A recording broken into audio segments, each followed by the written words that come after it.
Alguém sugeriu que eu compartilhasse esse encontro estranho neste grupo. Eu garanto que esse encontro não é ficção, é completamente real.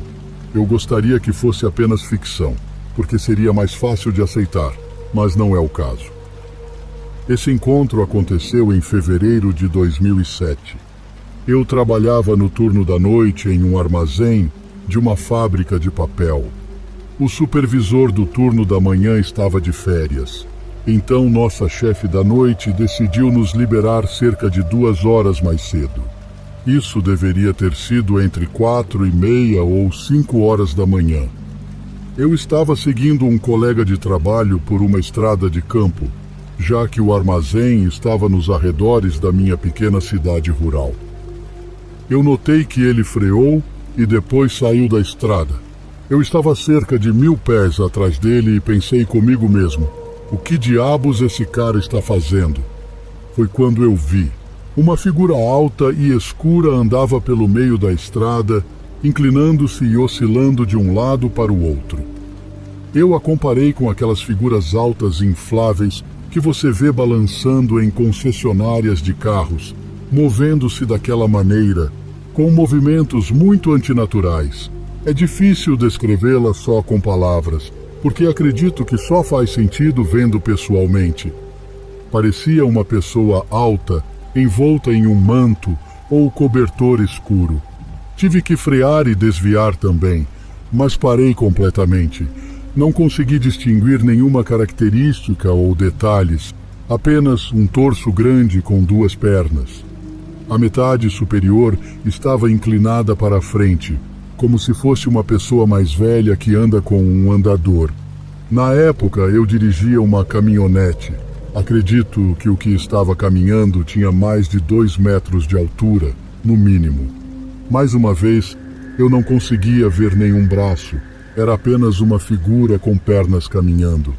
As luzes traseiras do meu carro o iluminaram, enquanto eu começava a dirigir, mas eu não conseguia ver detalhes definidos do corpo. Não vi pelo, pele ou roupas. Era apenas uma figura sólida, não translúcida, grande, espessa e preta, ou, pelo menos, de cor escura, talvez cinza escuro. Meu colega havia estacionado um pouco mais à frente e eu parei ao lado dele. Você podia perceber que ele estava muito assustado. Ele estava dizendo algo como: "O que foi aquilo? Não tinha cabeça", entre muitas outras coisas que pessoas em pânico costumam dizer. Decidimos voltar e ver se a coisa ainda estava lá e tentar descobrir o que realmente era. Desta vez, eu dirigia à frente e ele me seguia. Ao chegarmos ao local, percebi um grande animal preto deitado no meio da estrada. Parecia ser algum tipo de cachorro grande e preto.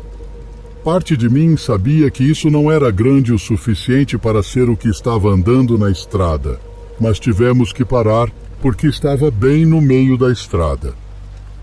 Decidi sair para me aproximar, mas meu colega gritava para que eu voltasse ao veículo. Conforme me aproximava do que estava deitado na estrada, ele ergueu a cabeça e me olhou. Seus olhos estavam brilhando amarelos, o que eu atribuí ao reflexo dos faróis. Mas ele rosnou. Parei imediatamente e observei essa criatura se levantar nas patas traseiras, mas depois caiu de novo.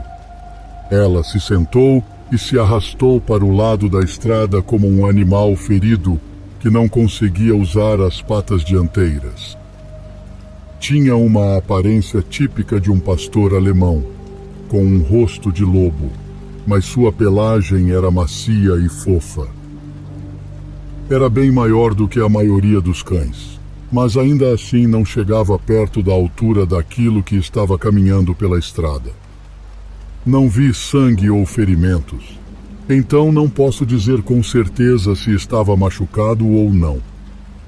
Meu colega de trabalho saiu do carro nesse ponto, depois que a criatura desapareceu na linha das árvores. Discutimos o que diabos havia acontecido, e enquanto estávamos conversando, notei que, ao lado de nossos pés, havia um rato. Ele estava parado ao nosso lado, se limpando. Eu o empurrei com o meu sapato e ele continuou a limpar o rosto, como se não tivesse medo de nós. O rato estava sentado em uma posição vertical, nas patas traseiras, usando as patas dianteiras para se limpar. Nunca havia refletido profundamente sobre isso, mas percebi que todas essas ocorrências bizarras envolviam seres em duas pernas. Voltamos para nossos veículos e partimos. Na vez seguinte em que fomos trabalhar, contei aos colegas o que havia ocorrido. Claro, todos riram de nós. O outro cara que viu aquilo me disse que, se eu não parasse de falar sobre isso, ele começaria a negar que aconteceu, e era melhor esquecermos o incidente por completo. Por cerca de 15 anos, eu nunca contei a ninguém até agora. Tentei racionalizar isso de alguma forma, mas mesmo assim não faz sentido. Tentei explicar como um grande cachorro deve ter sido atingido por outro veículo antes de chegarmos lá. Talvez estivesse mexendo com o rato e foi atingido, o que quebrou suas patas dianteiras, e é por isso que ele estava tentando usar suas patas traseiras. O rato deve ter ficado traumatizado com o cachorro, tentando mexer com ele, então estava apenas parado, se limpando. Eu não sei. Essa é a explicação mais plausível. O cachorro não era nem de longe tão alto quanto aquilo que estava caminhando na estrada. Mesmo com o cachorro de pé, ele tinha 1,80, tenho certeza. Mas o que estava andando tinha que ter facilmente mais de 2 metros de altura, já que era muito mais alto que minha caminhonete, mesmo estando inclinado para a frente. Eu posso racionalizar em parte o cachorro e o rato, mas não consigo explicar o que era aquilo. Como alguém que sempre foi muito cético, é muito difícil aceitar o inaceitável. Sempre tive curiosidade sobre criaturas estranhas, mas nunca realmente acreditei em sua existência. Ainda tenho dificuldade em acreditar que todas essas histórias malucas possam ser verdadeiras. Mas com base nessa experiência bizarra que meu antigo colega de trabalho e eu passamos naquela noite, tudo o que sei é que vi algo, ou seja lá o que for, e não sei o que é, e provavelmente nunca saberei. Eu sei o quão louco isso parece, e pessoalmente eu hesitaria em acreditar se alguém me contasse essa história, mas aconteceu. Essa história é de um amigo de infância que me contou e ainda me deixa apreensivo até hoje. Ele estava genuinamente assustado e a família dele confirmou essa história. Então, aqui vai. Basicamente, meu amigo e a família dele se mudaram para uma casa alugada que, segundo ele, estava assombrada. A casa dava a todos uma sensação estranha e todos que a visitavam mencionavam isso. Eu mesmo experimentei essa sensação de apreensão quando ia lá e acreditava na ideia de que a casa estava realmente assombrada. Honestamente, a casa parecia deprimente e você sentia um pavor lastimável. É difícil descrever com palavras, era apenas extremamente desconfortável, para dizer o mínimo. Agora, vamos ao evento que é a base deste relato. Foi o suficiente para a família do meu amigo fazer as malas e ficar com parentes até se mudarem permanentemente. Naquela tarde fatídica, meu amigo voltou para casa depois de estar em um parque e ouviu uma discussão acontecendo na cozinha entre sua mãe e seu pai. Isso pareceu estranho, pois ambos os pais dele deveriam estar no trabalho, então ele chamou por sua mãe antes de destrancar a porta da frente e entrar. Meu amigo disse que a casa ficou instantaneamente em silêncio. Um silêncio sobrenatural, como se o ar tivesse sido sugado do lugar.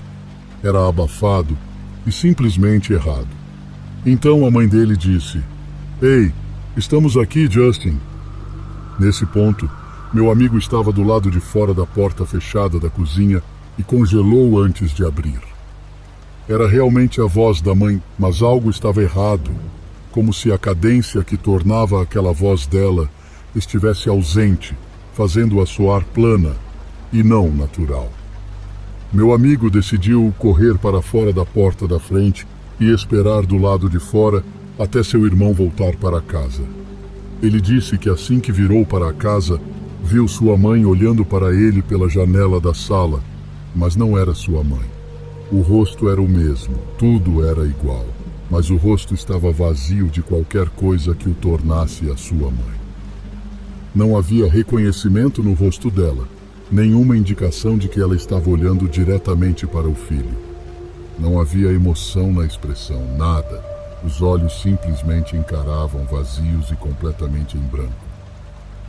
Meu amigo gritou e correu pela rua até o trabalho de sua mãe para confirmar que ela realmente estava lá o tempo todo e nunca havia voltado para casa. Inicialmente, a mãe de meu amigo achou que alguém havia entrado, mas uma investigação posterior provou que nada havia sido roubado e a porta dos fundos estava trancada, assim como a porta da frente quando meu amigo voltou para casa. Ninguém conseguia entender quem ou o que meu amigo viu na janela e por que se parecia tanto com sua mãe. Isso foi o fator decisivo para deixar aquela casa e encontrar outro lugar para morar. O proprietário da casa negou que algo assim tivesse acontecido quando eles moraram lá, mas admitiu que os inquilinos não ficavam muito tempo, dizendo que havia algo de errado naquela casa. Uma amiga também me contou que foi a única que viu algo definitivamente sinistro enquanto morava lá. Mas toda a sua família confirmou que sentiam a presença maligna. Isso foi aterrorizante. Já contei essa história provavelmente mais de 100 vezes, e apesar de ser a coisa mais aterrorizante que já me aconteceu, acabei percebendo que ela se tornou uma ótima história para contar. Então, acho que vou compartilhá-la com todos vocês aqui. Vou começar dizendo que sempre odiei acampar. Todos os anos, meus pais me enviavam para um acampamento de verão, o que envolvia pelo menos uma viagem de acampamento na floresta. Apesar dessas viagens, eu sempre as ressenti. A mochila pesada, a falta de banheiros, as aranhas que sempre encontravam o caminho para minha barraca. Aos 16 anos, quando me tornei um conselheiro em treinamento, meu desgosto por toda a experiência mudou brevemente. Naquela idade, éramos apenas alguns anos mais novos do que os acampantes mais velhos, mas tínhamos bastante liberdade para fazer o que queríamos.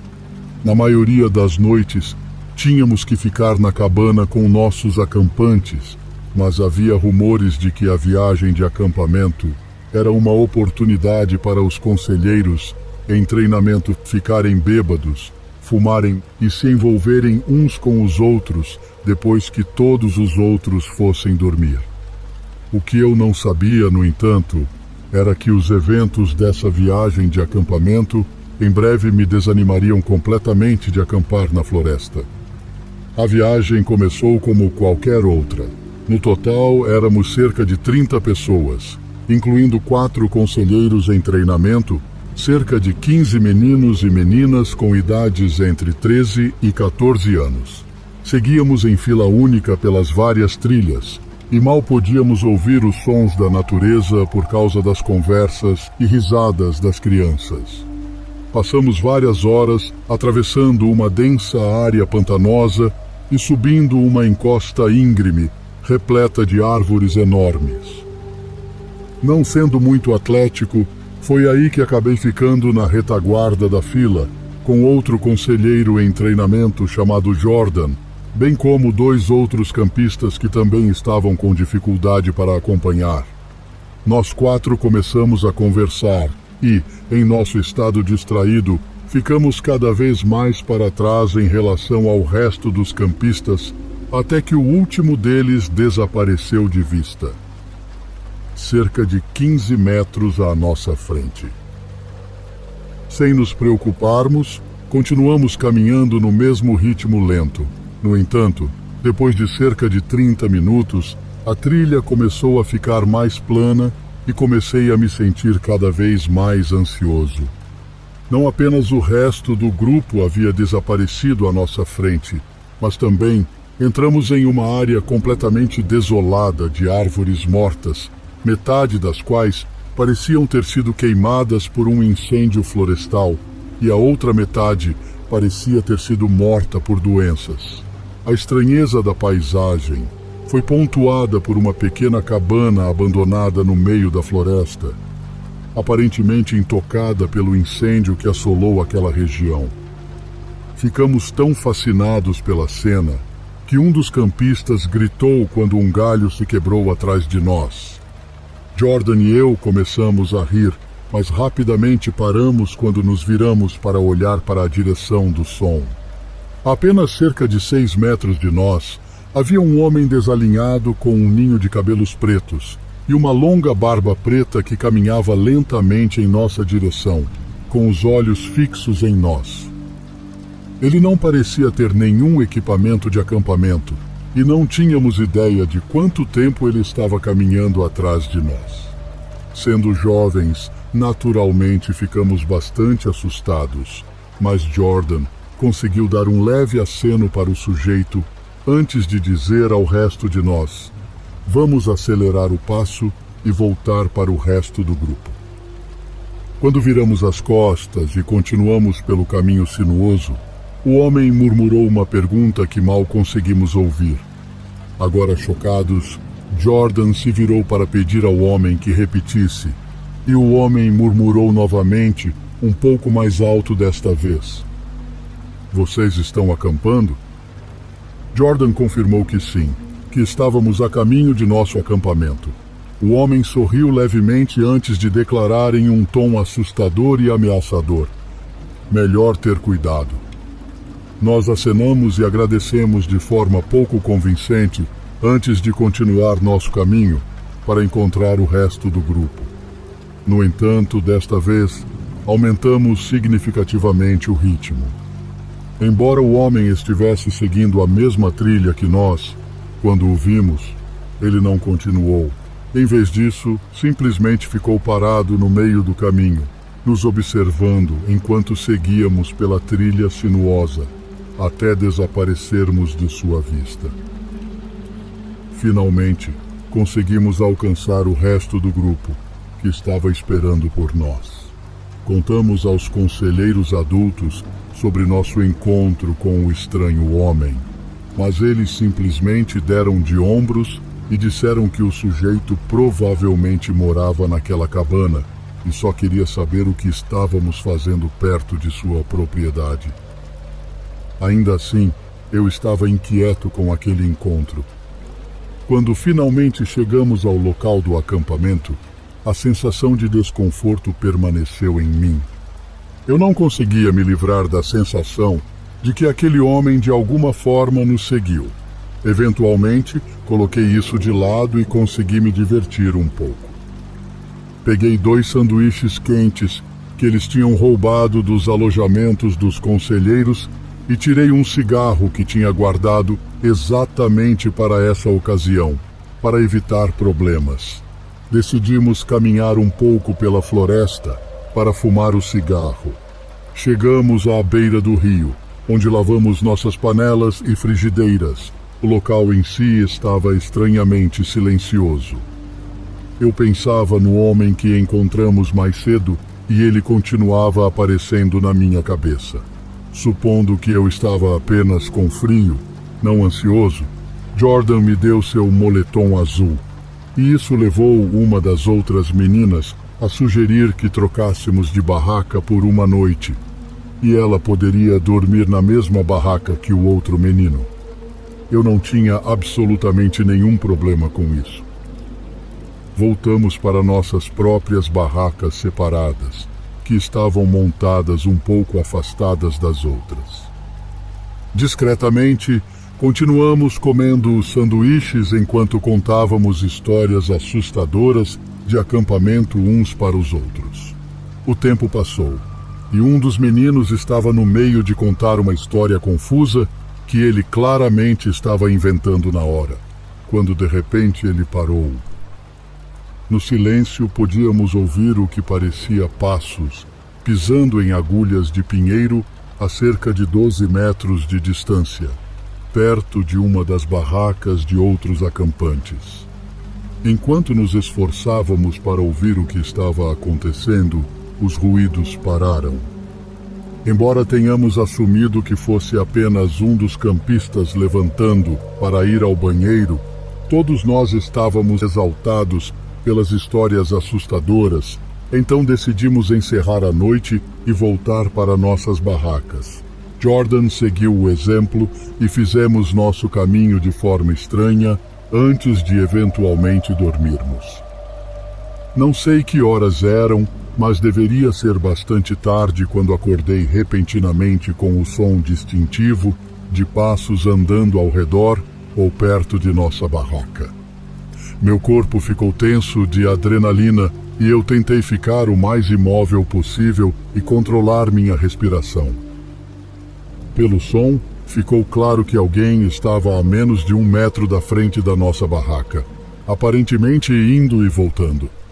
Virei para acordar Jordan, mas fui imediatamente tranquilizado quando vi que ele não estava ao meu lado.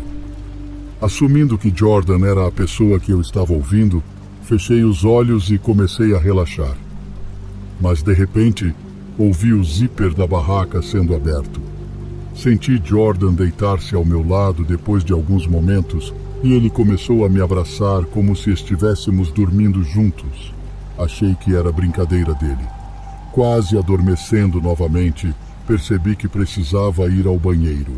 Murmurei algo sobre isso e comecei a abrir o zíper da minha sacola de dormir. Isso aparentemente irritou Jordan, e ele virou-se preguiçosamente, puxando seu moletom sobre a cabeça enquanto continuava a cochilar. Levantei-me e vesti meus sapatos, caminhando até a área designada para urinar. Enquanto estava lá fora, ouvi barulhos vindos do acampamento, como se alguém estivesse mexendo em nossos suprimentos.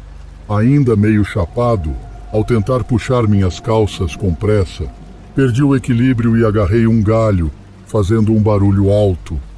Tentei me recompor o mais silenciosamente possível, mas quando finalmente olhei, vi uma figura se movendo em direção ao nosso acampamento. Antes que eu pudesse pensar, fui cegado pela luz forte de uma lanterna que brilhava diretamente nos meus olhos. A luz estava ficando cada vez mais brilhante, então quem quer que fosse estava se aproximando de mim. Paralisado de medo, o sujeito chegou a 3 metros de mim antes de ouvir a voz de Jordan dizendo: "Desculpa, sou só eu." Senti um alívio temporário. Mas então Jordan me perguntou algo que me confundiu muito.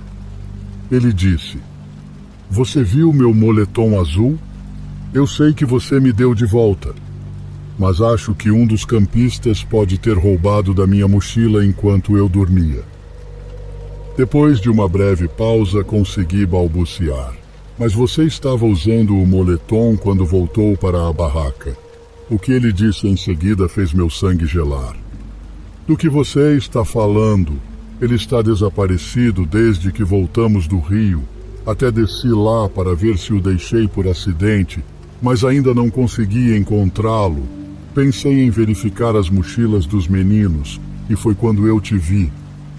O terror se apoderou de mim ao perceber que a figura que havia entrado na barraca e deitado ao meu lado não era Jordan.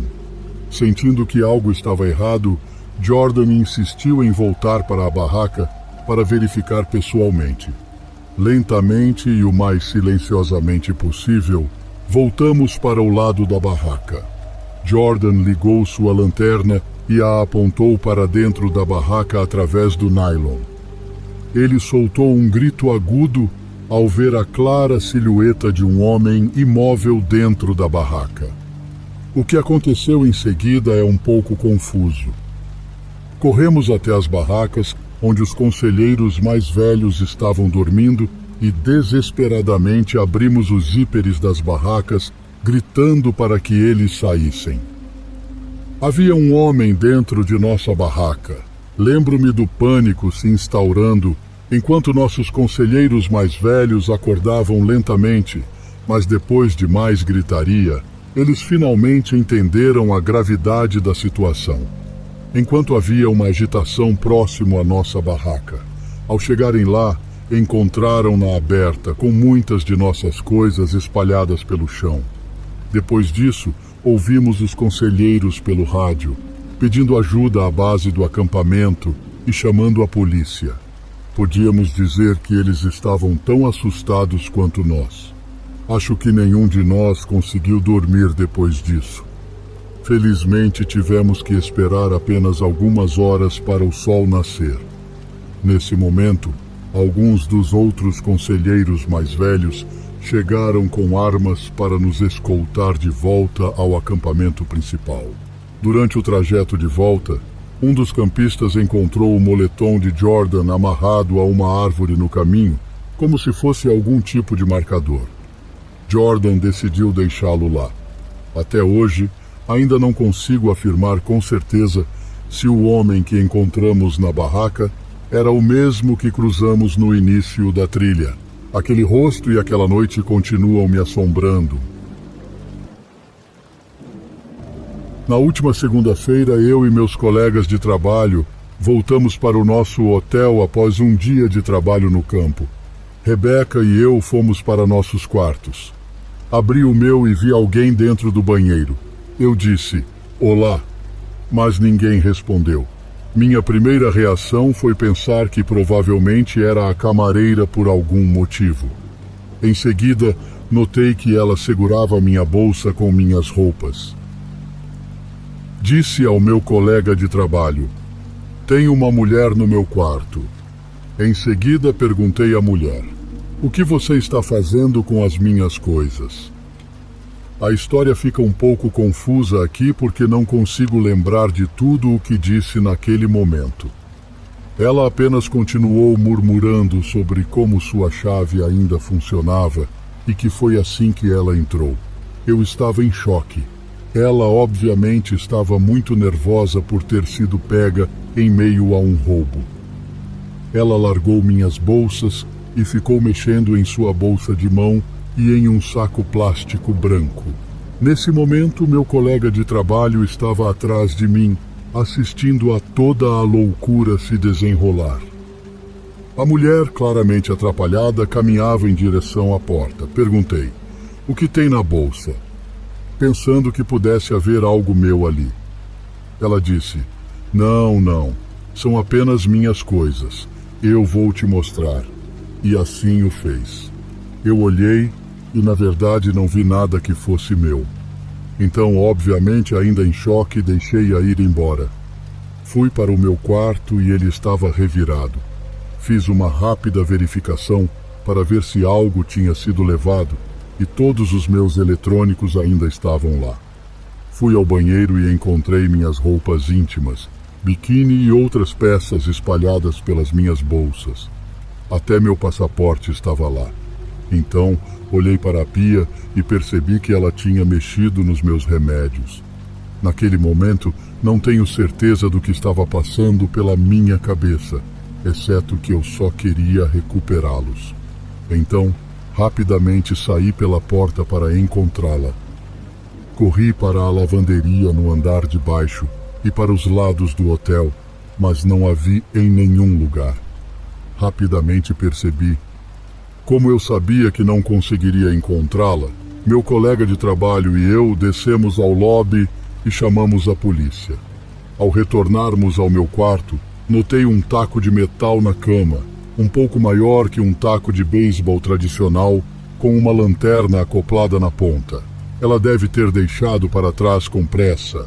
Ela também esqueceu um colar que deve ter caído da bolsa dela quando ela estava mexendo na minha. Eu estava principalmente em pânico naquele momento, porque pensei que ela tinha conseguido pegar meus remédios que eu realmente precisava. A polícia acabou chegando e coletou nossos depoimentos e olhou ao redor do quarto. Uma coisa que eu notei é que havia pedaços de gesso na pia, e apontei isso para a polícia, mas nenhum de nós realmente sabia de onde vinha. Começamos a olhar a porta e as janelas para ver se ela tinha se infiltrado de alguma forma. Não havia nada, então meio que aceitamos a ideia de que ela tinha uma chave reserva ou algo assim, embora a recepção do hotel tenha insistido que isso não era possível. Após coletarem nossos depoimentos, os policiais se retiraram. No entanto, retornaram mais tarde com mais 2 colegas, pensando que a mulher poderia ainda estar nas proximidades. Mas, depois de um tempo, perceberam que não havia muito mais a fazer e se foram. Sentei-me para finalmente fazer algumas ligações para contar às pessoas. Enquanto estava ao telefone, olhava para o gesso no espelho na parede logo acima da pia. E então percebi. Chamei meu colega de trabalho e pedi para ela me ajudar a tirar o espelho da parede. Ao retirarmos o espelho, encontramos um buraco que seria do tamanho exato para alguém se espremer. Meu chefe disse que ainda havia 2 policiais no estacionamento, então desci para contar a eles. A policial meio que revirou os olhos, mas o policial jovem disse: "Eu vou lá verificar." Ambos voltaram e olharam dentro do buraco, onde encontraram um travesseiro, cobertores, cigarros, roupas e escovas de dentes. A mulher tinha estado vivendo na parede atrás do espelho por sei lá quanto tempo. Na última vez em que estive neste hotel, ocasionalmente sentia cheiro de fumaça de cigarro. Acreditei que fosse de alguém fumando no banheiro e o aroma estava se espalhando pelos dutos de ventilação. Mas não, era apenas alguma viciada fumando no lado oposto do meu espelho. Ela tinha acesso a outros quartos também. Os buracos na parede eram da reforma, e o hotel não os havia coberto adequadamente, apenas colocando um espelho por cima. Ela poderia ter estado nos quartos das pessoas quando elas não estavam lá. Tudo isso é insano. Vou tirar um tempo de folga. Uma vez, fui a um bar com um dos meus amigos. Eu tinha acabado de completar 21 anos. Então ainda não tinha frequentado muitos bares até aquele momento. Meu amigo já havia começado a beber antes de chegarmos, por isso estava bem bêbado quando entramos. Quando nos sentamos no bar, uma garota bonita veio até nós e começou a conversar comigo e meu amigo. Ela disse que se chamava Franciele, e eu percebi que ela tinha cabelos vermelhos muito brilhantes, que eu presumi serem tingidos, pois eram bastante chamativos. Essa garota estava flertando conosco, e eu notei que ela percebeu que meu amigo já estava muito bêbado. Para ser honesto, eu fingi estar bêbado também, já que parecia estar funcionando para meu amigo. Eu não sabia se ela estava apenas tentando conseguir bebidas de graça. Então, eu disse a ela que não tínhamos muito dinheiro. No entanto, ela se ofereceu para comprar bebidas para nós e continuou comprando bebidas para meu amigo. Comecei a me questionar sobre em quem ela realmente estava interessada, em mim ou no meu amigo. Meu amigo foi ao banheiro e quando ele voltou, foi expulso pelos seguranças por estar muito bêbado. Franciele e eu fomos para fora com ele e ela continuou dizendo para ele ir para a casa dela. Ele estava tão fora de si que mal conseguia responder. Expliquei a ela que ele estava muito bêbado e não podia deixá-lo ir, pois não queria que acordasse em um lugar desconhecido sem lembranças. Ela insistiu que cuidaria dele, mas eu disse que só deixaria meu amigo ir se eu fosse junto. Eu presumi que ela achou que eu estava com ciúmes ou algo assim, ou que estava bloqueando a situação. Mas meu amigo claramente tinha perdido o interesse nela naquele ponto. Ela imediatamente começou a flertar comigo e ofereceu-se para chamar um táxi para levar meu amigo para casa. Ela então sugeriu que fôssemos para a casa dela sozinhos. Nesse ponto, eu já tinha bebido algumas doses e estava um pouco embriagado, então concordei. Nós levamos meu amigo até o táxi e depois fomos para o carro dela. No caminho, tropecei um pouco e ela comentou sobre o quão bêbado eu estava, sorrindo e segurando meu braço. Eu concordei, mas por algum motivo me senti um pouco tímido e ansioso naquele momento. Tudo estava acontecendo rápido demais para mim. Chegamos à casa dela e assim que entramos, ela trancou a porta. Eu achei isso estranho, mas presumi que ela não queria que ninguém entrasse.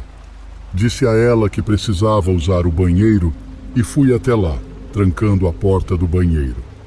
Foi quando comecei a me sentir estranho, como se algo não estivesse certo.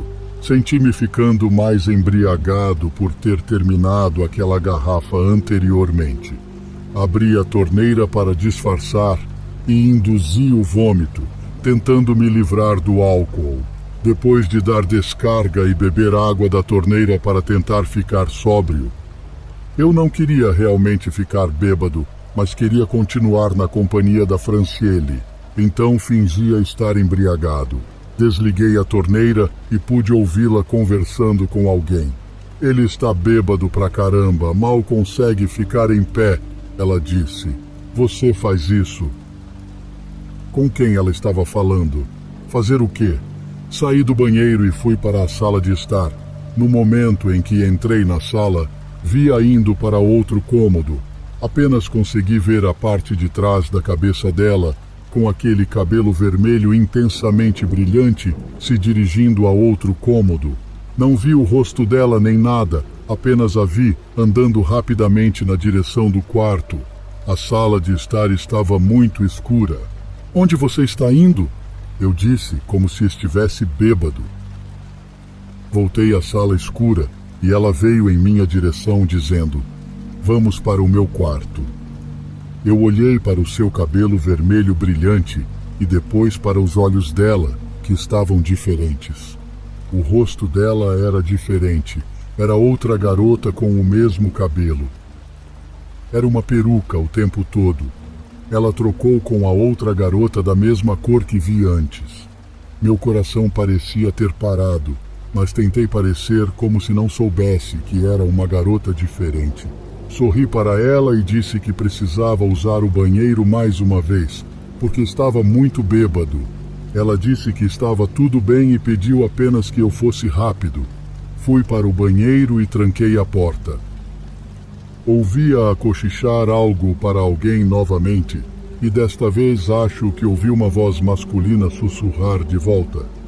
Honestamente, não prestei muita atenção ao que foi dito. Algo suspeito estava acontecendo e eu precisava sair daquela casa o mais rápido possível. Abri a janela do banheiro e pulei diretamente para fora dela. Em seguida, corri mais rápido do que jamais havia corrido em toda a minha vida. Não olhei para trás, apenas corri pelo quintal, pulei a cerca, corri pelo quintal de outra pessoa e finalmente cheguei a uma estrada principal. Continuei correndo até avistar uma loja de conveniência 24 horas. Entrei correndo e me posicionei bem na frente da câmera, chamei um táxi e fui para casa. Tentei pensar sobre o que aconteceu naquela noite. O que ela ou eles estavam planejando naquela noite. Por que ela me deu um nome falso? Por que ela estava tentando nos deixar tão bêbados? Meu primeiro pensamento foi um assalto, mas ela gastou dinheiro conosco, pagando bebidas e o táxi do meu amigo. Principalmente porque ela usava uma peruca e a trocou com outra garota. No dia seguinte, após esse incidente, voltei a casa com alguns amigos apenas para ver o que estava acontecendo. Não havia ninguém lá, nenhum carro, nenhuma pessoa, nada. Era apenas uma casa vazia. Acabei descobrindo que a casa era alugada para o verão e que aquelas pessoas a usaram por uma única noite e nunca mais voltaram. Em 2007, estava prestes a entrar no segundo ano da faculdade. e meu irmão Mateus ainda estava no ensino médio. Nós temos 2 irmãos mais novos, que na época estavam na idade da escola primária. Meus pais decidiram fazer uma viagem para comemorar o 20º aniversário de casamento naquele ano. Então meu irmão e eu fomos os voluntários para cuidar dos nossos irmãos mais novos, Carlos e Luiz. O melhor amigo do Mateus, Christian, ficou conosco enquanto meus pais estavam fora e nos ajudou a planejar atividades divertidas para os meus irmãos mais novos. Uma ideia que eles estavam realmente animados era uma viagem de acampamento, já que nossa família não era muito do tipo que gostava de atividades ao ar livre. Eles se animaram com a ideia de cozinhar o jantar sobre uma fogueira e pescar no riacho.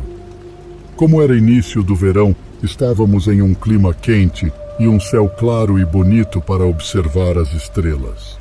Depois de nos prepararmos e empacotarmos, fizemos uma viagem relativamente longa para as montanhas e chegamos ao nosso acampamento antes de anoitecer. Com a ajuda de Luiz, montamos a barraca. Foi estranho, pois não havia outras pessoas acampando naquele lugar, o que era incomum para essa época do ano. Após terminarmos o jantar, meus irmãos mais novos estavam prontos para dormir. Então, Mateus, Christian e eu ficamos acordados um pouco mais, conversando e nos preparando para o dia seguinte. De repente, uma van branca modelo Astro estacionou na vaga de acampamento diretamente ao lado da nossa. Tinha dezenas de vagas disponíveis, mas ele escolheu estacionar bem ao nosso lado. Christian comentou: "Bem, pelo menos agora temos companhia", e cumprimentou nosso novo vizinho, mas não recebeu resposta. Por alguma razão, senti um pressentimento que decidi ignorar e continuei a preparar as varas de pesca para a manhã seguinte. Depois de guardar a comida para a noite e evitar atrair animais selvagens, as coisas começaram a ficar estranhas.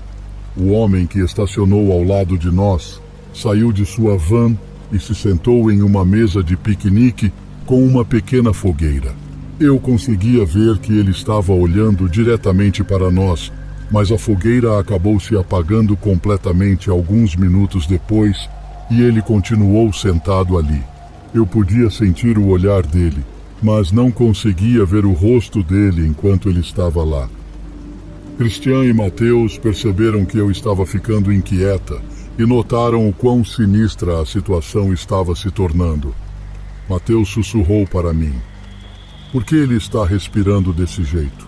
Não me sinto seguro aqui." Eu disse a Christian e Mateus que eu ia ficar acordada porque não confiava nesse cara. Assim que eles se mudaram da fogueira para as barracas, o homem se levantou da mesa de piquenique e começou a se aproximar de nós. Chamei "Olá" várias vezes, mas não obtive resposta. Finalmente, em um momento de pânico, exigi que empacotássemos tudo e saíssemos imediatamente. Christian e Mateus saíram de suas barracas e viram o homem se aproximando. Tentamos ficar o mais quietos e calmos possível enquanto empacotávamos as coisas, para não alarmar Carlos ou Luiz durante o processo. Finalmente, jogamos tudo no porta-malas e saímos dali, sem olhar para trás. Antes de irmos embora de vez, pedi para irmos até a área de check-in na pousada e descobrir o que diabos estava acontecendo e se eles sabiam de mais alguma coisa. Qual era a desse cara? Para minha surpresa, não havia mais ninguém registrado naquele acampamento naquela noite. A história não termina por aí. Cerca de 6 meses depois, eu estava no meu 2º ano da faculdade quando uma caminhante local desapareceu onde acampamos. Ela estava fazendo uma caminhada normal com seu cachorro. Infelizmente, ela foi encontrada vários meses depois, assassinada, dentro de uma van Astro branca. Nas notícias divulgaram fotos da van e do rosto do homem. Eu reconheci aquele rosto. Recebi uma ligação do meu irmão e seu amigo, que também reconheceram o homem. Descobrimos que esse não era o primeiro assassinato dele, e vários anos depois, ele ficou conhecido como o serial killer das florestas. Sinceramente, quando digo que sou uma pessoa extremamente cautelosa ao acampar agora, é por causa dessa experiência. Pensar que isso poderia ter acontecido conosco ou com meus irmãos mais novos ainda me dá pesadelos até hoje quando penso sobre isso. Recentemente tivemos uma reunião, Christian, Mateus e eu. Conversamos sobre o que aconteceu conosco mais de 10 anos atrás e é incrível como todos nós lembramos dos detalhes que estão gravados em nossas memórias para sempre. Quando eu tinha por volta de 10 ou 11 anos, dividia um quarto com meu irmão, que tinha cerca de 15 anos na época. Morávamos em São Paulo, em uma área que não era a melhor, mas também não era assolada pelo crime. Nosso quarto tinha 2 janelas. Uma dava para o quintal e a outra se conectava com a calçada da frente. Essa segunda janela era útil para meu irmão sair sorrateiramente e encontrar seus amigos. Se você pisasse nessa janela, já estaria na calçada. Ou seja, qualquer pessoa que estivesse lá poderia facilmente acessar nossa janela. Nunca me incomodei com essa ideia, porque, honestamente, nunca passou pela minha cabeça. Minha cama estava alinhada com essa janela, e a do meu irmão ficava de modo perpendicular à minha. Era uma disposição estranha, mas isso é meio irrelevante. Naquela época, não tínhamos smartphones ou laptops para nos manter entretidos. Então, nas noites em que não conseguíamos dormir, ficávamos acordados conversando um com o outro e inventando jogos bobos para passar o tempo. O evento que vou contar aconteceu durante o verão e ficamos acordados até altas horas da noite, aproveitando a falta de aulas no dia seguinte. Devia ser por volta das 1 da manhã, e estávamos jogando um jogo em que um de nós era o goleiro e o outro fazia o arremesso. Ambos dizíamos ao mesmo tempo esquerda, centro ou direita, e se o goleiro adivinhasse o mesmo lado que o arremessador, ele ganhava 1 ponto. Se o arremessador escolhesse uma posição diferente da que o goleiro disse, ele ganhava 1 ponto. Jogamos algumas rodadas e eu estava vencendo. No entanto, não lembro em que rodada estávamos, mas fizemos a contagem regressiva usual de 3, 2, 1. Meu irmão, que era o goleiro, disse esquerda e eu, como arremessador, disse centro.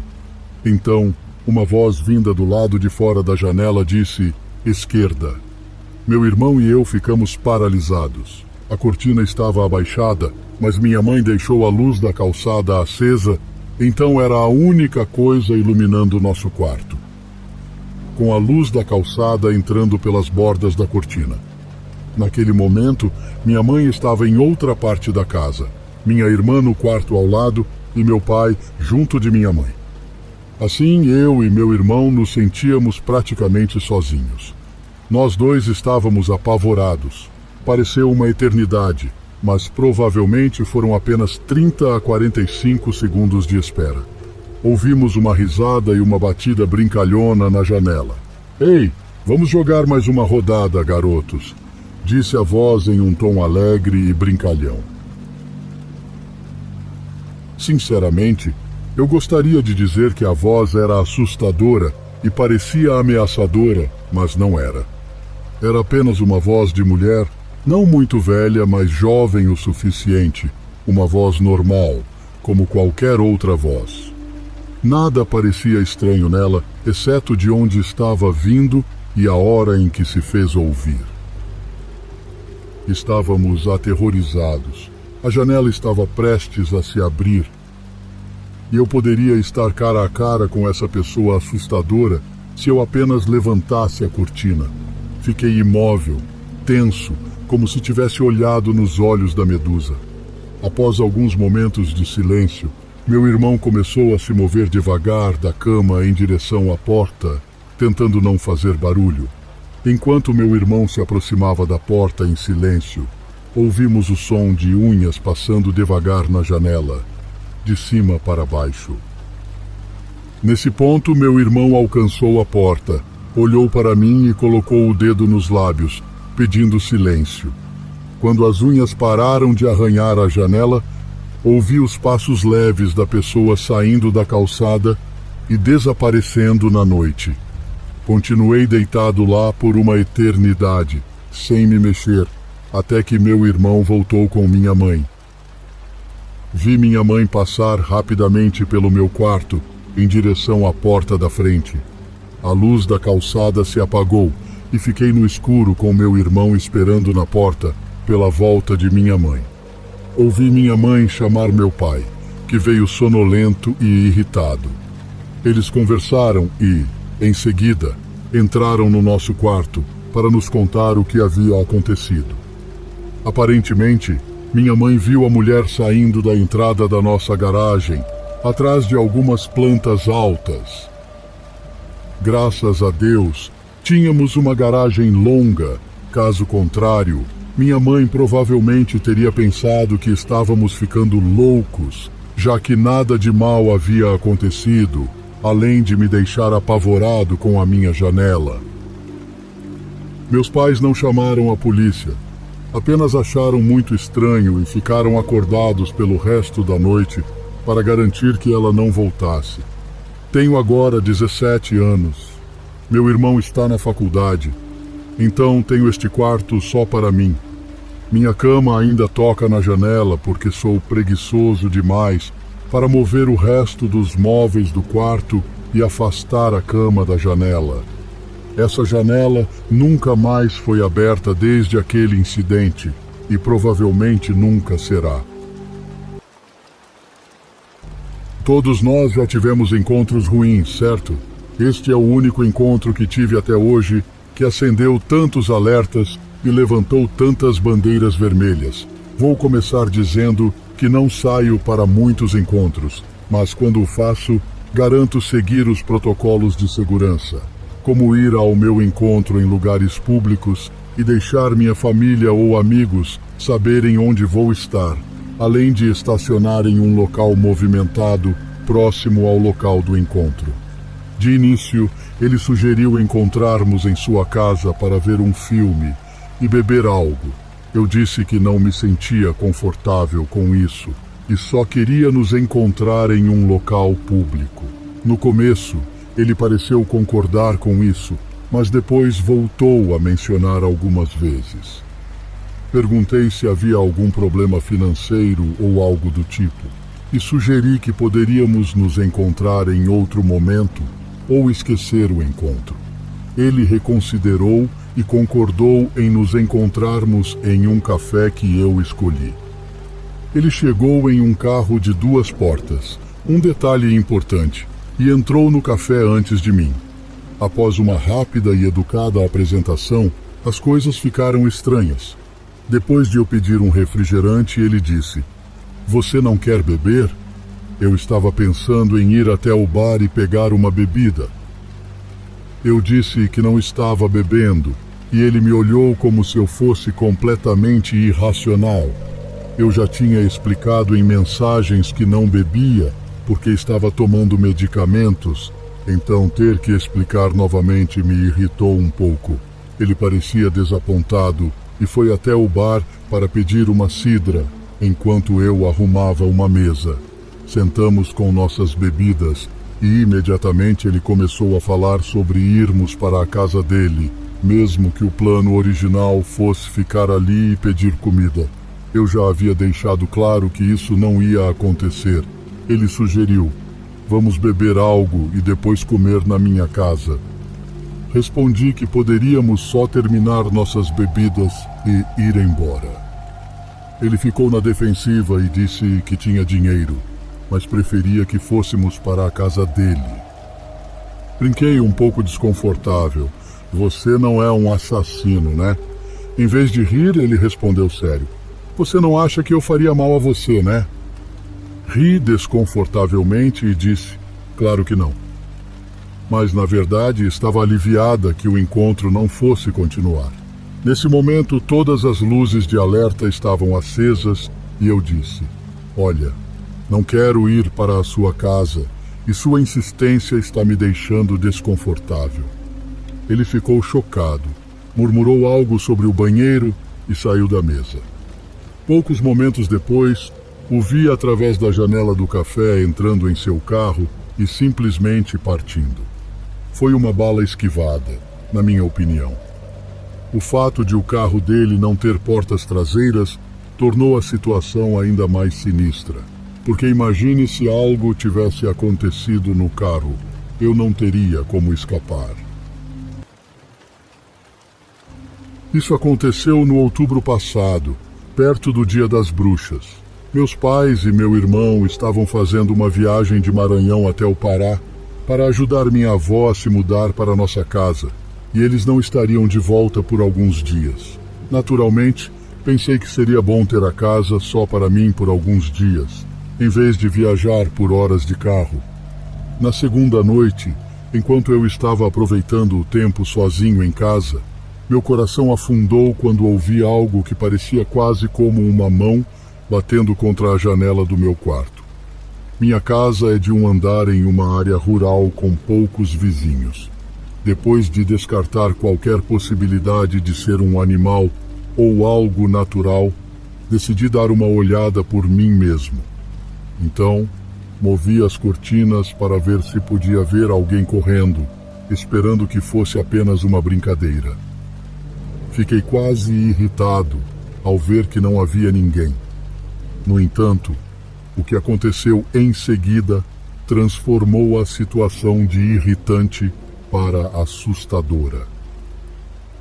Comecei a ouvir a maçaneta da porta sendo sacudida e girada com força, causando quase um estrondo na porta. Por causa disso, meu cachorro começou a latir alto, aumentando minha adrenalina na situação. Pensando que ainda poderia ser uma brincadeira de um dos meus poucos amigos, comecei a gravar um vídeo no Facebook para enviar aos meus amigos, na esperança de que eles pudessem confirmar se era um deles. O primeiro vídeo começa comigo parado a alguns passos de distância da porta para ver se eu conseguia gravá-la, sendo movida novamente. E eventualmente tentei gravar do lado de fora das portas de vidro. O vídeo termina quando fico aterrorizado ao ouvir atrás de mim que a porta dos fundos da minha varanda com tela foi forçada. Antes mesmo de eu conseguir me virar, meu telefone cai no chão. Enviei o primeiro vídeo para meus 3 amigos. Quem quer que estivesse atrás da minha casa ainda não conseguia entrar, mas estava me deixando assustado ao saber que não tinham medo. Esperei alguns minutos e 2 dos meus amigos enviaram fotos de suas casas, alegando inocência e pedindo para mantê-los informados. Ainda um pouco assustado, percebi que meu último amigo, Felipe, tinha aberto o Facebook, mas não tinha respondido, o que, ironicamente, seria a pessoa do meu grupo mais propensa a fazer algo assim. Sentindo-me mais confiante de que era Felipe, decidi começar um novo vídeo com o flash ligado e tentar dar uma olhada no quintal, ver se havia alguém na grama aberta. Após garantir que a porta da frente estava trancada, saí esperando que Felipe pulasse para me assustar e verifiquei atrás de alguns arbustos e madeira descartada ao lado da casa. No entanto, fui recebido apenas pela escuridão e silêncio. Depois de apenas 15 segundos do lado de fora, imediatamente me senti desconfortável com a situação em que me colocava. Meus medos falaram mais alto e decidi voltar para dentro. Parei o vídeo e retornei para a minha sala. Finalmente, Felipe respondeu ao meu vídeo, fazendo minha respiração parar quando vi uma foto dele na cama com a namorada dizendo: "O que diabos é isso, cara? Chama a polícia." Imediatamente, liguei para o 190 e verifiquei se nenhuma janela ou porta estava destrancada.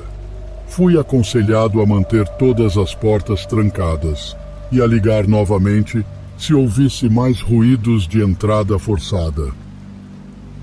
Foi apenas em alguns dias depois que revi os vídeos salvos e encontrei uma figura negra e assustadora me observando por trás do meu galpão de ferramentas, enquanto eu procurava atrás da madeira e arbustos, quase parecendo que estavam decidindo se deveriam ou não me atacar.